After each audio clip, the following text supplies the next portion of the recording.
ये दोनों इस बात के समर्थक थे कि तेजस्वी प्रसाद को मुख्यमंत्री बनाया जाए।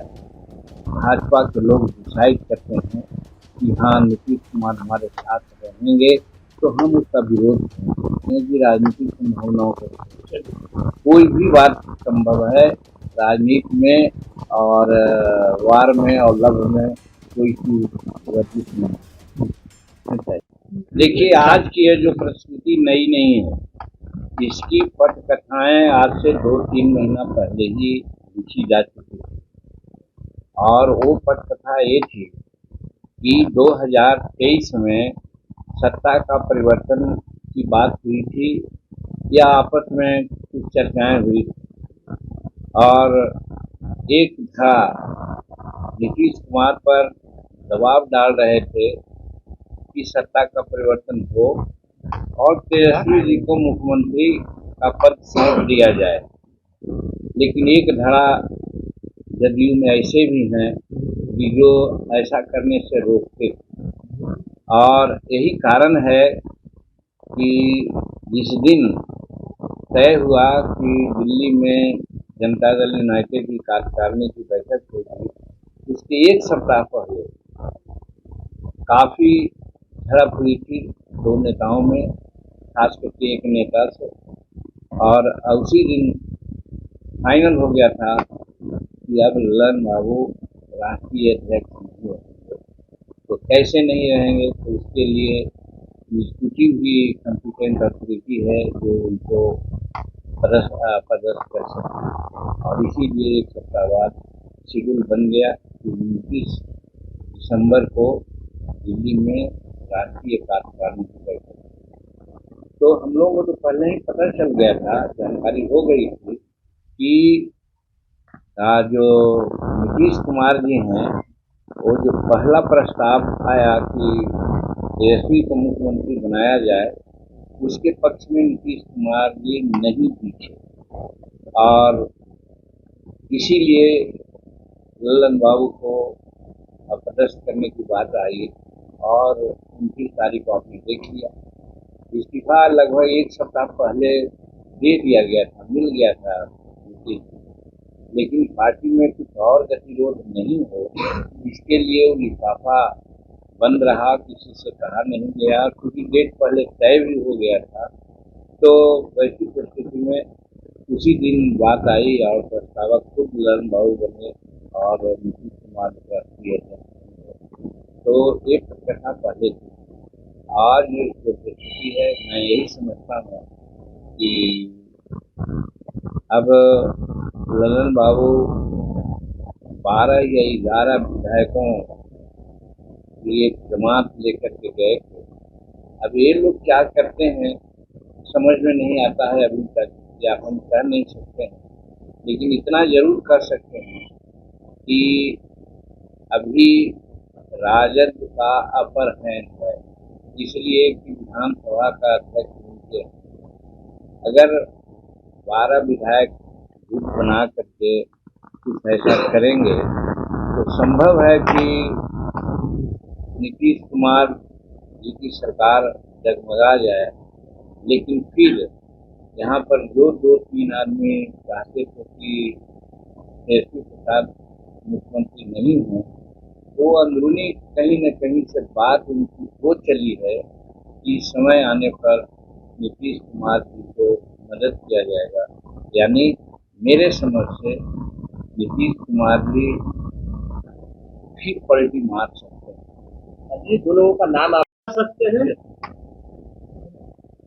यदि में अगर दिखावा के लिए रहने की बात हो तो रहेंगे, और नहीं तो जैसे आरसीपी सिंह बाहर हो गए हैं उसी प्रकार से वो भी बाहर। चर्चाएं अभी चल रही है कि कुमार फिर से आएंगे।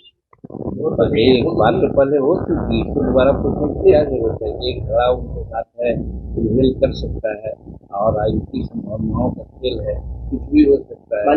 कहा जा रहा है कि राजद को जरूरत पड़ती है तो आप भी पलट सकते हैं। ये भी चर्चा चल रही है कि राजद को जरूरत पड़ेगा तो आप भी पलट सकते हैं, आप भी जा सकते हो, ऐसा कुछ है जी नहीं। सवाल ये है कि हम नीतीश कुमार के साथ हो, एनडीए के साथ हो, वो नीतीश कुमार पलटी मार गए। उस समय तक हम एक कसम ले लिया था कि हम नीतीश कुमार को नहीं, और इसीलिए उनके साथ। अगर आज नीतीश कुमार के हम साथ होते तो जहाँ वो भी रहते वहाँ मैं रहता, लेकिन उन्होंने वादा किया कि आप अपनी पार्टी का मत करा दीजिए जनता दल में। जो हमारे किसी भी रैंक एंड फाइल के साथ मौका चाहिए, किसी हो रेड को सभी लोगों के इरादा थी कि हम लोग मर्ज नहीं करेंगे, सेपरेट एमपीपी अपना बना के रखेंगे, और वही बना के रखा गया।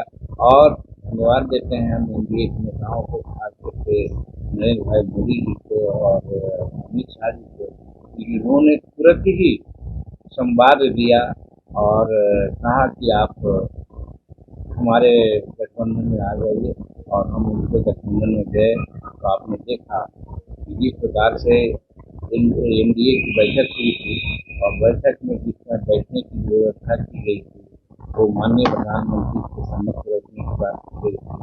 जब हम लोग लंच पर बैठे तो टेबल नंबर 1 पर ही प्रधानमंत्री से तो हम भी थे, अटल बिहारी वाजपेयी जी के पुण्यतिथि के अवसर पर हम लोग बैठे थे, तो हमारी कुर्सी में बहुत नज़दीक माननीय नरेंद्र मोदी जी के साथ रहता है। कहने का मतलब कि हम लोग पद और पैसे के लोभी नहीं कभी रहे हैं, हम लोग मान और मर्यादा को रहे हैं, और जिस तरह से मान और मर्यादा एनडीए ने हमको दिया है, हम लोग इसके कायल हैं, और हम कह सकते हैं अपने से कि किसी भी परिस्थिति में हम लोग नरेंद्र भाई मोदी के नेतृत्व को छोड़ने को तैयार नहीं है, हम उनके साथ हैं।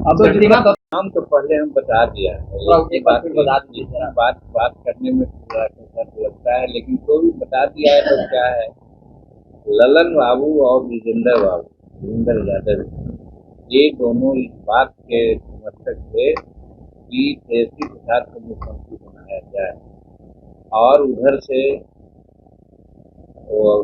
चौधरी जी जो अभी फाइनेंस मिनिस्टर हैं, विजय कुमार चौधरी जी, अशोक चौधरी जी जो भवन निर्माण मंत्री, और फिर संजय झा जो सिंचाई मंत्री, ये 3 प्रमुख नेता हैं जो कहीं न कहीं एनडीए से तालमेल की बात करते रहे हैं।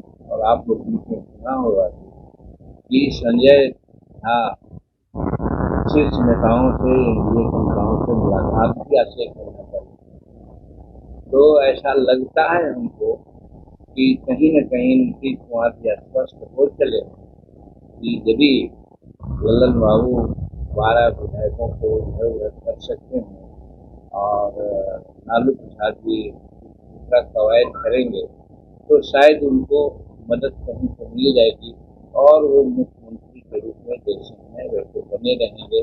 ऐसा उनको मान हो गया है, इसीलिए उसने ऐसा कदम वापस नीतीश कुमार लौटेंगे तो बीजेपी स्वागत करेगी, इसका फिर खतरा हो सकता है। अब लगता है अभी हाइपोथेटिकल क्वेश्चन का जवाब हम क्या दे सकते हैं, लेकिन राजनीति में हम एक बार बोला उस जुमला को कि राजनीतिक संभावनाओं का खेल होता है, कुछ भी हो सकता है, इसलिए जो आप प्रश्न करते हैं उसका जवाब नहीं है। आप चाहेंगे कि आप चाहेंगे कि एनडीए में आ जाए? हम कोई डिसाइडिंग फैक्टर नहीं है, हम छोटी पार्टी हैं, और भाजपा बहुत बड़ी पार्टी है, और भी उनके साथ है, हमारा कोई वहाँ पर बहुत बड़ा महत्व नहीं है। लेकिन अगर भाजपा के लोग डिसाइड करते हैं कि हाँ नीतीश कुमार हमारे साथ रहेंगे, तो हम उसका विरोध करेंगे। कोई नाराजगी नहीं नीतीश कुमार से आपकी? कितनी बात की नहीं, एक ही बात इसलिए हम जवाब देते हैं कि राजनीतिक संभावनाओं को कोई भी बात संभव है राजनीति में, और वार में और लव में कोई चीज वर्जित नहीं है।